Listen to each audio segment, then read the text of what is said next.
L'édito politique sur Europe 1 avec Le Figaro. Bonjour Vincent Trémollet de Villers. Bonjour Dimitri, bonjour Anissa, bonjour à tous. Vincent, la loi simplification a été adoptée hier. C'est un texte important puisqu'il contient un grand nombre de mesures, notamment la suppression des zones à faible émission qui interdisent, je rappelle, l'accès aux grandes métropoles, aux voitures les moins récentes. Alors l'adoption du texte, Vincent, est une surprise puisque le groupe macroniste devait voter contre. Oui, c'était en effet une demande d'Emmanuel Macron. Je ne suis pas content, avait dit le président, en évoquant cette suppression des ZFE.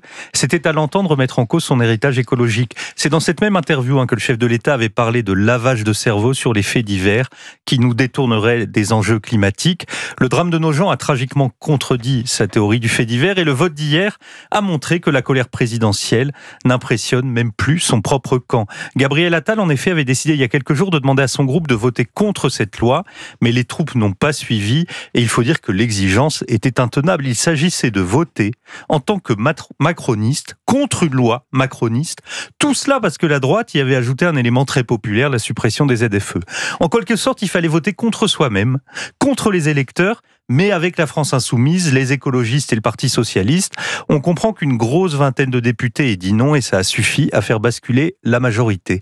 Être les spécialistes de la clarté dans la confusion, ça fait une bonne réplique pour Charles Denner dans L'aventure, c'est l'aventure, mais ça ne fait pas une stratégie politique. Alors il faut dire, Vincent, que la pression des électeurs contre ces fameuses ZFE était très forte. Ces nouvelles normes impraticables et vexatoires sont en effet des bombes sociales à retardement. Le succès du mouvement des gueux lancé par Alexandre Jardin en témoigne. Né du Green Deal et de la Convention Climat, ces ZFE sont un mix entre les 80 km/h et la taxe carbone, deux décisions qui ont déclenché la colère des Gilets jaunes. Mais je crois que ces ZFE portent en elles une charge symbolique bien plus lourde que la simple interdiction de circuler.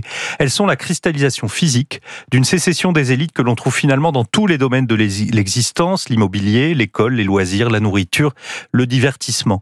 L'audiovisuel public, par exemple, c'est une zone à faible émission où les idées de droite sont interdites de circulation sous peine d'amende. Pour y entrer, il faut dépolluer sa pensée de tout ce qui la détourne du progressisme ambiant. Pour tenir à distance les gueux, cela fait longtemps que des frontières immatérielles ont été mises en place par la gauche digicode, mais l'ajout de frontières physiques, c'est trop. C'est transformer le mépris en humiliation. Et quels vont être les effets de ce vote qui s'est fait contre la volonté du président de la République et de son ancien Premier ministre Gabriel Attal? Ce vote, comme ce fut le cas sur l'immigration ou sur le nucléaire, montre un clivage très net entre la droite et la gauche. Le RN, LR, Horizon et Modem ont voté ensemble face aux forces de gauche renforcées par une partie des députés EPR. Devant cette reconfiguration de la politique autour de ces anciens clivages, le député macroniste ne sait plus où il habite.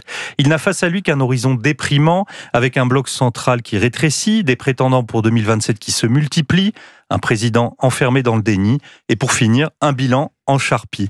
Cette image d'un pouvoir aux abois qui a tenté d'utiliser ses dernières ressources pour mettre à l'amende les ploucs et leurs vieilles guimbardes a quelque chose de caricatural et pourtant on ne force pas le trait, Dimitri. Tout cela a eu lieu et l'échec de cette manœuvre parlementaire nous confirme qu'on est passé de la Start-up Nation à la Fédération française de la loose. L'édito politique sur Europe 1. Merci Vincent Trémollet de Villers.